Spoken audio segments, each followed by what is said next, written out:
Hello there.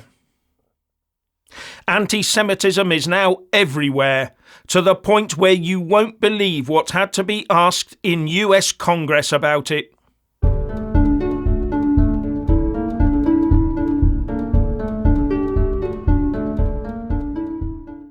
No one can deny that there has been a massive eruption of anti-Semitism across the planet. It seems that hatred of the Jews is once again an acceptable pastime, especially amongst the so-called educated wokerati. Here's a video of US Congresswoman Elise Stefanik questioning 3 university presidents from the University of Pennsylvania, MIT and Harvard. And she asked all 3 of them the exact same question. At your university, does calling for the genocide of Jews violate your university's code of conduct or rules regarding bullying and harassment? Listen to the squirmy answers and look at the smirks and tell me what you think. Dr. Kornbluth, Yes. at MIT, does calling for the genocide of Jews violate MIT's code of conduct or rules regarding bullying and harassment? Yes or no? If targeted at individuals, not making public statements. Yes or no? Calling for the genocide of Jews does not constitute bullying and harassment? I have not heard calling for the genocide for Jews on our campus. But you've heard chants for intifada. I've heard chants, which can be anti-Semitic depending on the context, when calling for the elimination of the Jewish people. So those would not be according to the MIT's code of conduct or rules? That would be investigated as harassment if pervasive and severe. Ms. McGill, at Penn, does calling for the genocide of Jews violate Penn's rules or code of conduct? Yes or no? If the speech turns into conduct, it can be harassment, yes. I am asking specifically calling for the genocide of Jews. Does that constitute bullying or harassment? If it is directed and severe or pervasive, it is harassment. So the answer is yes. It is a context-dependent decision, Congresswoman. It's a context-dependent decision. That's your testimony today. Calling for the genocide of Jews is depending upon the context. That is not bullying or harassment. This is the easiest question to answer yes, Ms. McGill. So is your testimony that you will not answer yes? If it if the Yes speech or no? becomes if the speech becomes conduct, it can be harassment. Yes. Conduct meaning committing the act of genocide? The speech is not harassment? This is unacceptable, Ms. McGill. I'm going to give you one more opportunity for the world to see your answer. Does calling for the genocide of Jews violate Penn's code of conduct when it comes to bullying and harassment? Yes or no? It can be harassment. The answer is yes. And Dr. Gay, at Harvard, does calling for the genocide of Jews violate Harvard's rules of bullying and harassment? Yes or no? It can be, depending on the context. What's the context? Targeted as an individual, targeted at an individual. It's targeted at Jewish students, Jewish individuals. Do you understand your testimony is dehumanizing them? Do you understand that dehumanization is part of anti-Semitism? I will ask you one more time. Does calling for the genocide of Jews violate Harvard's rules of bullying and harassment? Yes or no? Anti-Semitic rhetoric. And is it anti-Semitic rhetoric? Anti-Semitic rhetoric when it crosses into conduct that amounts to bullying, harassment, intimidation, that is actionable conduct, and we do take action. So the answer is yes, that calling for the genocide of Jews violates Harvard Code of Conduct, correct? Again, it depends on the context. It does not depend on the context. The answer is yes, and this is why you should resign. These are unacceptable answers across the board. They were enjoying themselves, weren't they? I found it gobsmacking that all 3 appeared to be basically hiding behind very similar, if not identical, pre-prepared legal texts. which sounded to me like it was okay to go around their university campuses calling for the genocide of the Jews as long as you didn't shout it at anyone in particular in a pervasive and harassing manner. As long as there was no actual action taken, then it was all okay, it seems. Can you think of any other religion or race where this would be allowed to develop to this stage, whatever the events surrounding it? Funny how words only hurt when going in one direction where the wokerati is concerned, isn't it? Pity that Congresswoman Stefanik didn't start by asking if it was okay to call for the genocide of a different but peaceful religion on their campuses, or of another non-white ethnicity, or even Gazans, for example, then followed up with the Jewish genocide question.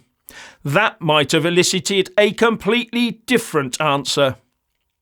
It somehow seems that in some people's minds the Gaza situation now justifies a loosening of the genocide against the Jews question, that the bubbling of latent anti-Semitic sentiment can now be allowed to rise visibly to the surface, that somehow you can gloss over the Hamas terrorist attack on innocent people in Israel on the 7th of October, many of whom, by the way, were foreign to Israel, by a Hamas military-style group intent on murder, rape and the taking of hostages.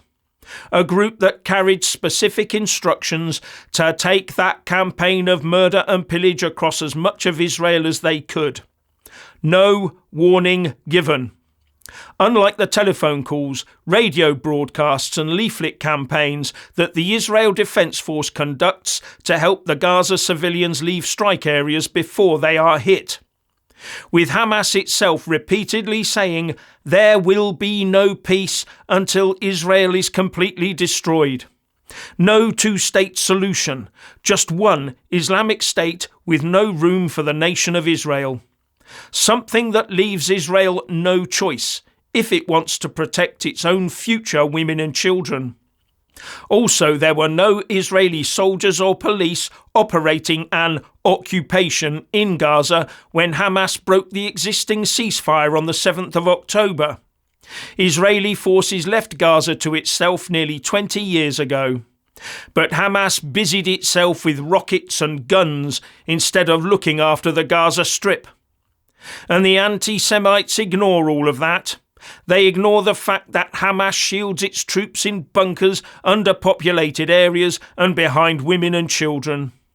No, the anti-Semites want to see Israel forced to pull back and allow Hamas to rearm, to regroup and relentlessly attack Jews again and again and again at the times and places of their own choosing. And that is why Israel has the right to defend itself. But there is another explanation for this apparent rise in anti-Semitism.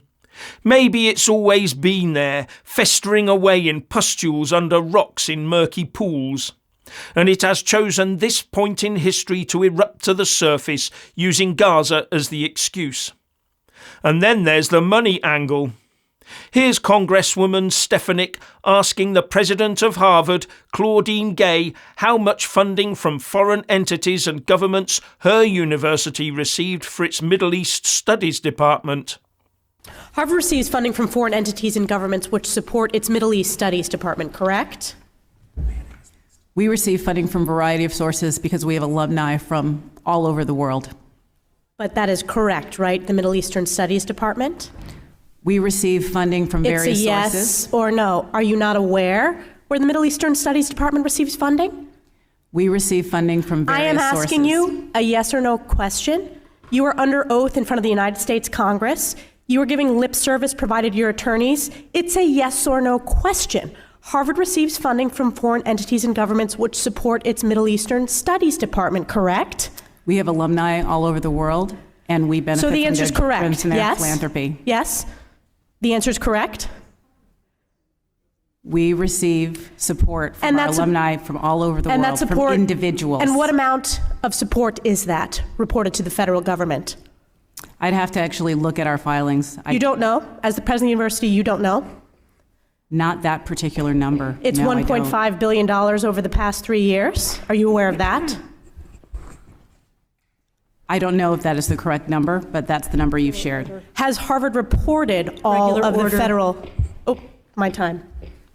So that's $1.5 billion over 3 years, or an average of $500 million a year. And note, the President's answers were about alumni, not governments and entities. And according to Harvard's 2022 Financial Overview, in fiscal year 2022, total operating revenue increased 11%, or $587 million to $5.8 billion. Now that tells me that somewhere in the region of nearly 10% of Harvard funding comes from foreign and government entities and is channeled into its Middle East Studies departments. Now for context, the Harvard Center for Middle Eastern Studies is one of well over 100 Harvard departments. Even if the Middle East funding is spread over several of those, with Middle Eastern Studies as a part of them, it's still 10% of the university's funding. Now I do have to wonder if the good university president would have jumped to answer that question had the bulk of that money originated from Israeli entities. After all, Israel is in the Middle East.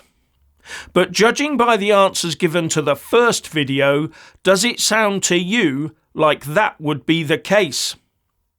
All I see around me is an alarming rise in anti-Semitism that might now take a generation or more to combat and rectify. And in the meantime, what horrors is it going to potentially unleash in your community?